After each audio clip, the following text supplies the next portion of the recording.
way back here. I need to find a way to save it easier. Just send it to you over and over again. Or just put it on your favorites, on your downloader, and put on your favorites in your pictures. Yeah, I should do that. You know how it is? Mm-hmm. You know how to work a phone? Yep. Well, depends.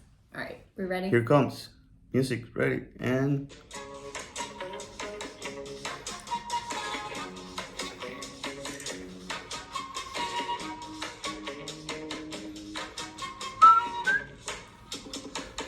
Welcome to episode number 5. Cinco. My name is Carlos Uringer. And I'm Allison Parler. And today we're going to talk about the world. Yes. Yes, we're going to be traveling around the world. Actually, you know what? Let's start with a question. What would be like your top 3 places that you've ever been? Actually, hold on a second. Before you answer that, let me ask you, can you name like the top 3 places you've ever been? And then the top 3 places that you've never been, but you kind of have it on a bucket list. Well, I'm not very traveled like you are. Carlos has been to just about every country, I swear. Nah, not every country. But so I don't have a whole lot of top 3s. Mm-hmm. We tend to go to the same place all the time when we travel. Where is it?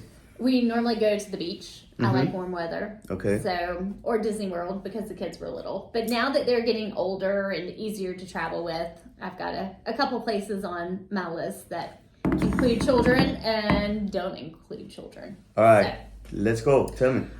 So my kid trip that I would like to take with the children is I would love to go to beaches, Turks and Caicos. Turks and Caicos as an island of the Caribbean. Have you ever been? No, and it will be on my bucket list, but probably around number 5 or number 6, just because I don't think there is much to do other than just the beach. That's what I want to do. Just sit on the beach, look at the white sands, crystal blue water, have some drinks. Good. So I've heard it's a beautiful island. So that's one place I'd love to go with the children, for sure. Yeah, the pictures are definitely amazing of it. Okay, so you have Turk and Caicos. Where are the other 2? So I want to go to Italy. Nice. I love Italian wines and would love to be able to go to some of the vineyards there, really explore, enjoy the food, the culture. Be amazing. I was in Italy last year. Yeah, you suck. But here's the thing. So when you travel, do you have people that are from the country that go around with you? Like, I am so very American. I am going to stick out like a sore thumb. And it makes me nervous just to go different places that I don't know anything about. Much less I'm not able to communicate either. Well, first of all, you know, you got it wrong. Like when you say I'm so American, that's not true, because if anything, Americans have been known to travel all over the world, you know. Okay. Actually, every country that I visit, there is a ton of Americans there. So Americans travel by nature, right? Second, one of the things I think that the situation of the country of Venezuela has brought up is that a lot of my friends are moving out of the country, and they're now spread all over the world. For example, last year I was in Italy because my cousin was getting married there. Okay. He wouldn't be getting married in Italy if it wasn't for him living in Holland, in near Amsterdam. And he wouldn't be living in Amsterdam if the situation in the country wasn't that bad. Right. You know. I also traveled. I also was able to visit Spain because one of my best friends is living in Barcelona. That's so, cool. But you're still going to see people who know something about the area. Well, you can say now that there is Venezuelans everywhere in the world.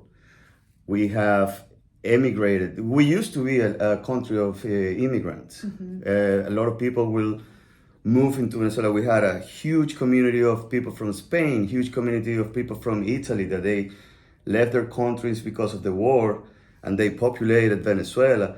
Now the tables have turned because of the socialism going on in Venezuela. Right. A lot of people has left the country, and they just don't come to the United States. I got friends in Chile, I got friends in Argentina. I was last year in Argentina on a wedding from a friend. Of course you are. From a friend that they live in Mexico. Well, she lives in Mexico and she married an Argentinian guy. And then they have this wedding in Argentina and kind of invited me. And I say, why not? You know, so I went there and it was awesome. They actually got married north of Patagonia, which is all the way in the south of South America. It took me like 20 hours just to get there. Oh my. I hope it was worth it. It was, yes, it was. Because you know what? That's another thing. If you have an opportunity to go to a place that you've never been, I want to take it. Because you never know when is that opportunity going to come up again. Absolutely, I agree. And I think I hate that I'm not as traveled as I would like to be. Because never I think too late to start. It's not. And I'm only 40-ish. Mm-hmm. So you still have another 40 years to travel around the world. But I think it makes you a better person when you've been exposed to different cultures, different ways of life. And I think it also helps us with real estate to be able to understand and deal with people from just different areas. It does give you a different perspective of when you live in here. You appreciate, I think that you get to appreciate how easy, yes, I think that's the word, how easy it is to live in the United States. And you get on the day to day, and I know that a lot of people are struggling right now, you know, with the economy and the politics and everything. But at the end of the day, we live in a country that has a ton of opportunities. Yes. It has a ton of opportunities for everybody, you know. And with the right mindset, with the right dedication, with a little bit of luck, we're not gonna deny it. You can actually achieve your goals. You know, it's just a matter of realizing how blessed we are to live in this country, because we really are. There is a lot of poverty out of there. There's a lot of countries where, you know, I was talking.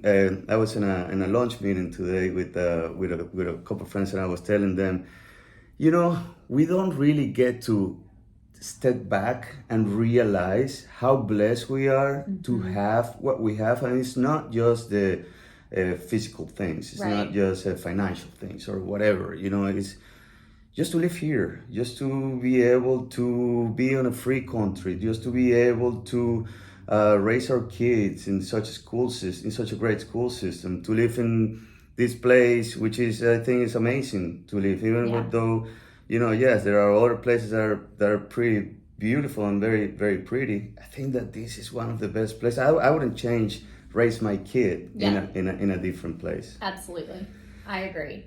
So, bucket list. So you have two, right? So Turks and Caicos. You have Italy. Yes. And France. Yes. Really? Yeah. So I've always wanted to go to France because I had a hairdresser years ago. Dave, are you listening, Dave? Yeah.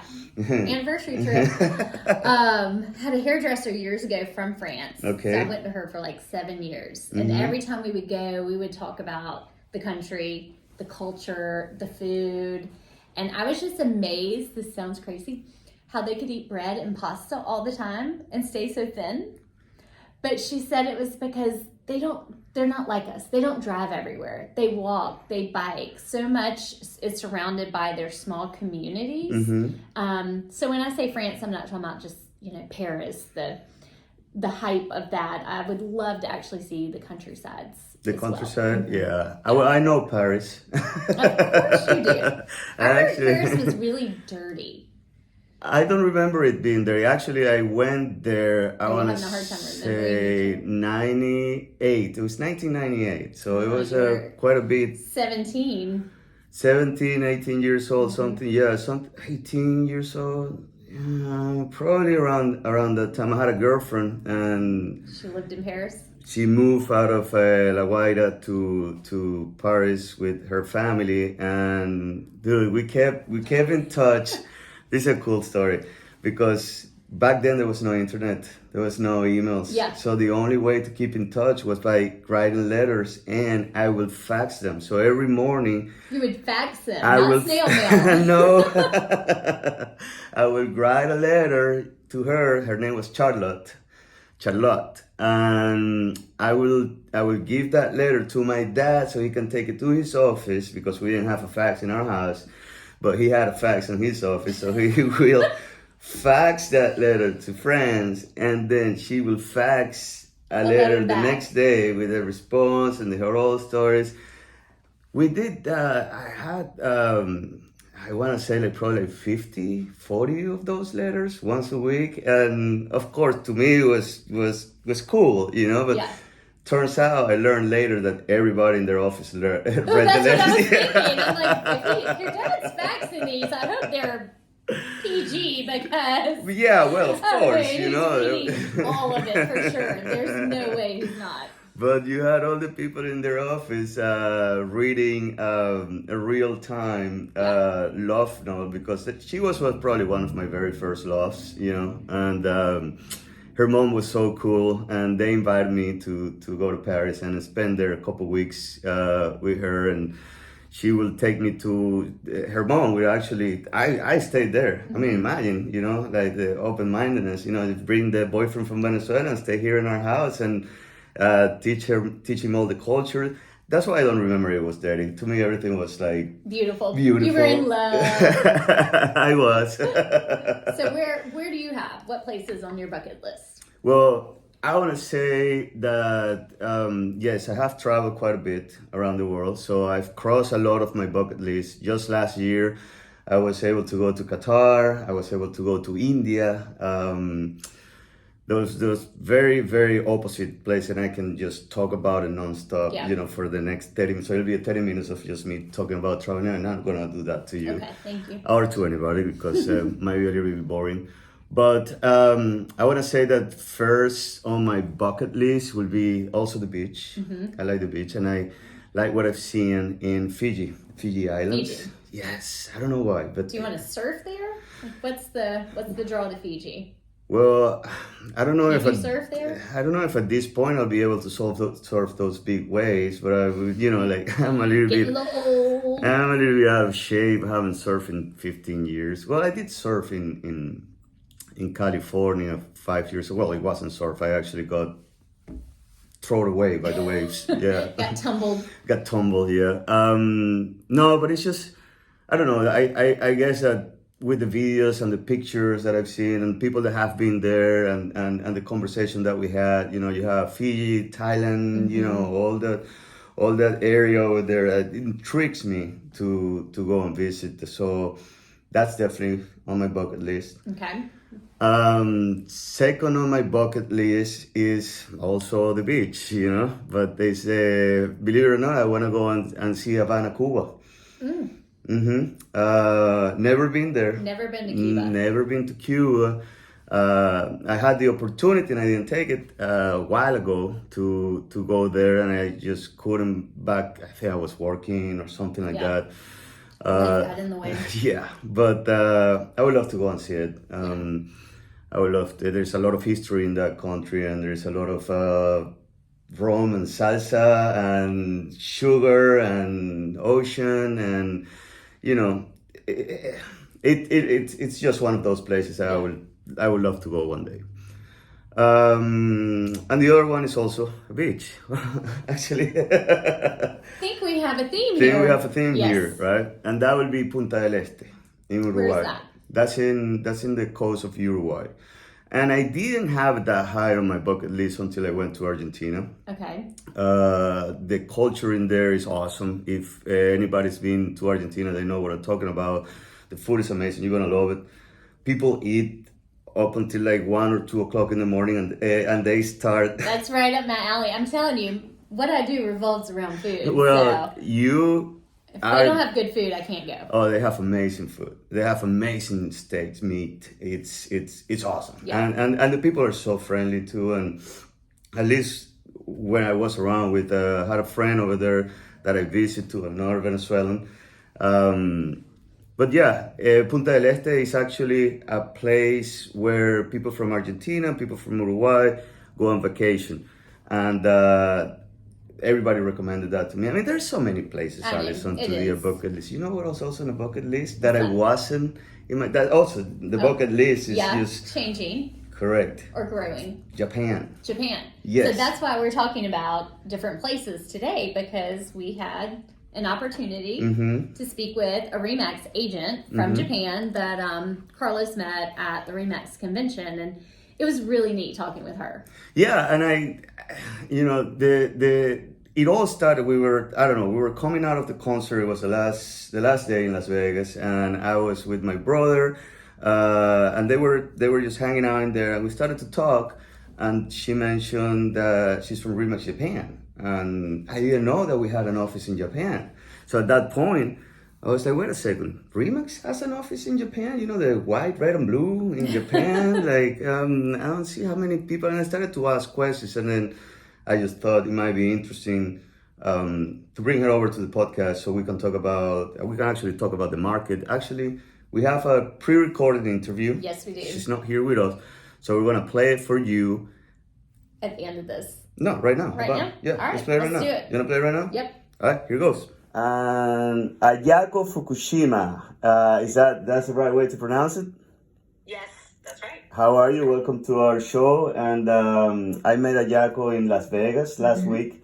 I was intrigued. She's a Remax agent in Japan, and I was intrigued about how Remax works in there and how the market over there. But first, I would like you to tell us a little bit about you. How do you end up being a real estate agent in Japan? Okay, hi. So thank you for having me today. And my name is Ayako, and I'm from Japan. And yes, I'm a Remax real estate agent in Japan. And because I was born and raised in Japan, and I got married. So it was 15 years ago. I got married and then came to America. Then my ex-husband from Colorado Springs, so that's why I came to Colorado. And then I had 3 kids there. And I was always, I was the house mom for the whole time. But I was seeing that, Remax sign in front of the houses everywhere. So for me, it's like really familiar to, see the Remax sign. So, I was always curious about the real estate and here.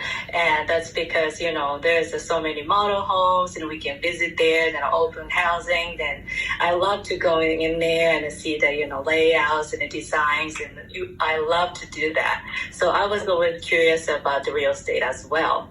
But unfortunately, 3 years ago, I got divorced. So I had to go back to Japan. Then I had to get a job.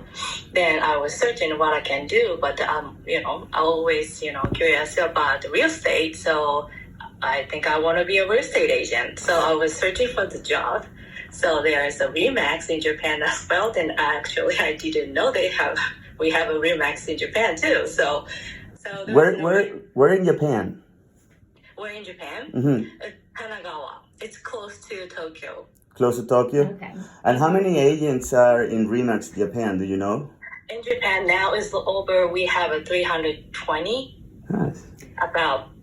Agents. So we have about 50 offices in Japan. 50 offices already. Oh, I would love to go and visit one day. It's trying to grow now. So how long have you been an agent? 3 years. 3 years? Mm-hmm. Tell me a little bit, do you have any questions right now? Tell me a little bit. Well, I just found it interesting that you said you were a housewife but had interest in real estate and saw the Remax brand everywhere, because in our last podcast, Carlos was just telling about how the founder of Remax explained at R4 that how Remax began was by putting out an ad trying to appeal to women to try and actually grow the brand with women. So that's pretty neat. Yeah. Yes, I think so. That's why I love Remax. Is so much potential there, and so many women that working, and it's awesome. Ayako, one question.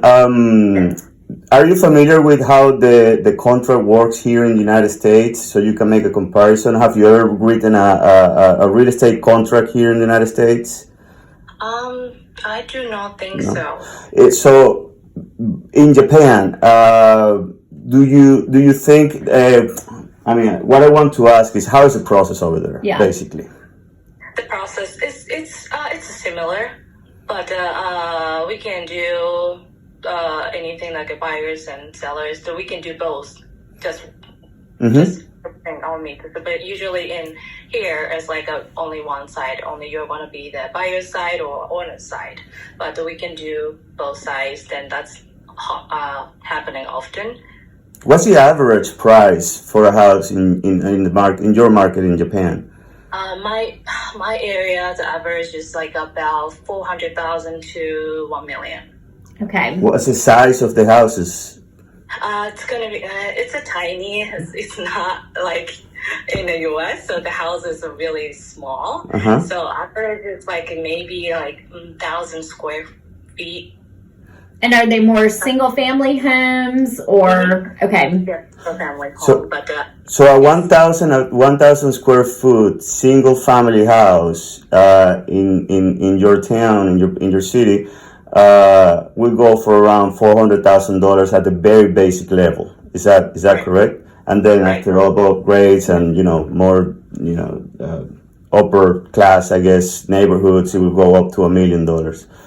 We're seeing a lot of new construction here. Do you have that as well in Japan? yes, we do.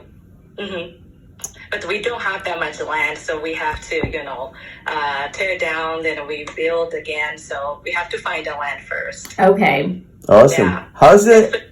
In the Tokyo area. Go ahead. How's it? How's the loan process? How long does it take to the point where you put a house under contract and then you close? And how is the loan process? What's like the interest rate in there? What's like the minimum down payment? Tell us a little bit about that. Okay. So when you try to purchase the property, is until the closing, then it's gonna take about maybe a month, and then it depends which bank you're going to use. But our interest rate is 0.5 to 1.7. It depends. 1.7%? 0.5 to 1.7%. So it's pretty low. I know. My buyers might all be moving to Japan once they hear that. Yeah. The long term is the maximum is like 35 years. 35 years. Okay. But yes, that's the average, and that's what we can get maximum. And also the down payment is you don't have to put it down if you don't want to, but if you can, it's going to change the terms, and then the monthly payment is going to be changed. But maybe the average is like 8 to 20% of the property price we're paying. That's the average, but you don't have to. So in your opinion, it looks like it's easier to buy a house in Japan than it is to buy a house in the United States. Is that correct? But you have to qualify for the loan, so they're going to check everything, how much you're making. So it depends on how much you're going to get the loan. Right. So yeah, it's not. I don't know. It's easier than getting a loan from America's bank, or I don't know, but Now, do you have more cash buyers or buyers using financing? Actually, now I'm having both, like the customer from the overseas and the local people as well. So the local people, about maybe 80%, they're going to use that loan, but the clients from the overseas, they're going to just pay the cash. And are they mainly investors, or are they actually moving to your area? Actually, the investors. For rental properties, for being landlords, or? Yes, they're just going to buy the property, and they want to operate for the Airbnb kind of places, something like that. So. That's pretty cool. Yeah. That's very interesting. Yeah. Yeah, that's awesome. Another question. In your office, in your Remax office, how many agents do you have in there? And before I forget, and sorry to backtrack on the contract, do you actually also go to repair addendums and contingencies like little things like, for example, here it's common that they offer a refrigerator and the stove and washer and dryer. Do you see those things in there? Yes. Yeah, we are definitely. We're going to, negotiate and offer the Mm-hmm. case of that or this, and if you don't want that, yes, we're going to do that also. And then now we have 6 agents in my office. Mm-hmm. Yes, and then we try to grow more. That's because we just opened. We have 2 offices, and then now one is in Kanagawa, which is close to Tokyo. Then we just opened another one down in Okinawa, which is the south of Japan, which is a small island. Mm-hmm. Yeah, so I moved there last year, and then opened another office. Then I'm the manager as well. I'm an agent, but I'm a manager as well. So try to increase our team there, and then now we have 6 agents there. Okinawa, you cannot drive from Tokyo to Okinawa, right? You have to either fly or boat. You can't. You have to fly. You have to fly. Okay. Mm-hmm. Yeah. That's cool. Yeah, that's really neat. I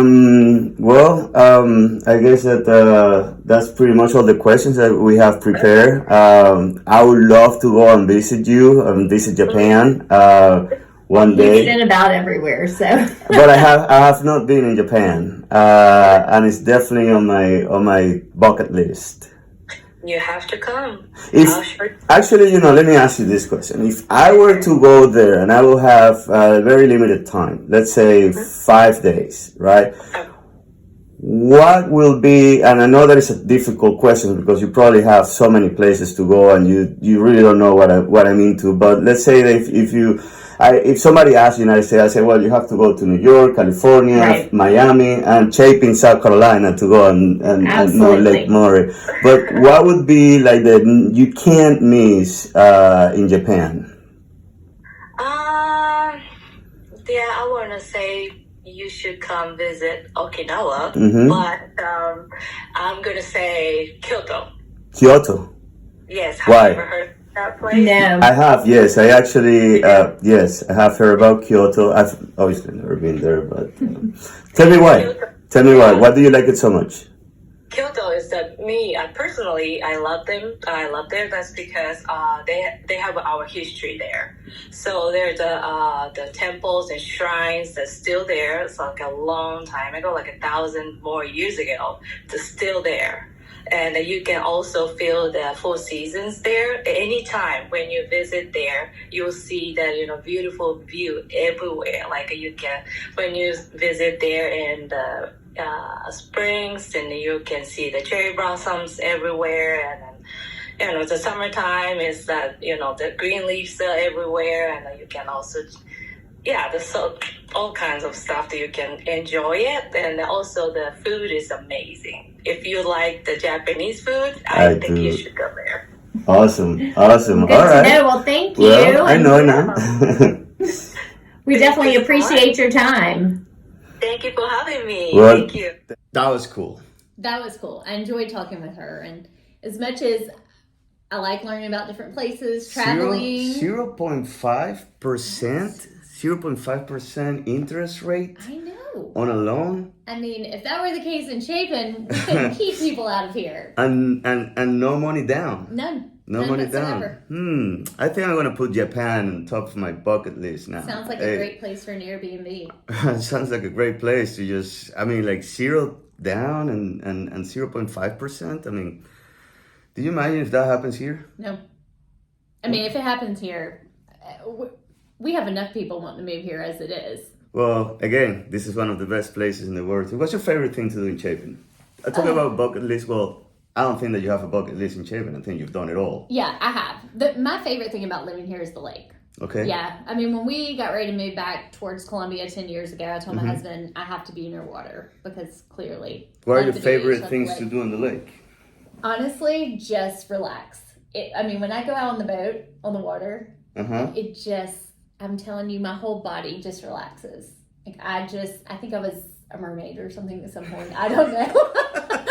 But I love the water. In my younger days, I skied, I wakeboarded, I did all those things. But now I just like to ride around, listen to music, and enjoy the So when you peacefulness. say relax, like you relax on the boat, On you the boat. relax on the water, you relax on the islands. On the boat. I prefer on the boat? Just yeah. like Yeah, we'll just like anchor out cruising. somewhere. Oh, anchoring. Yeah, Anchoring, just sitting there and doing just nothing. sitting there and It's doing nothing. It's amazing. I don't get to do that. If I'm at home, something's got to be happening. I have to be productive. If I'm at work, I have to be productive. But for some reason, I need to do something, Allison. you get out there and it's just like you don't have a care in the world. Yeah, I guess, and there's some days that it's just like beautiful, gorgeous out there. So what's your number one thing to do in Chapin? What's my number thing to do in Chapin? Yeah. What do you love to do the most, or what do you think is the best thing about Chapin? Well, I love the fact that I love to play baseball. I play in a softball league, and my son plays baseball, and the fields are great, and you know, baseball is probably number one of the activities. Obviously, number two is the lake. I enjoy to go to the lake. We usually actually go to an island. We don't just we do all of the activities.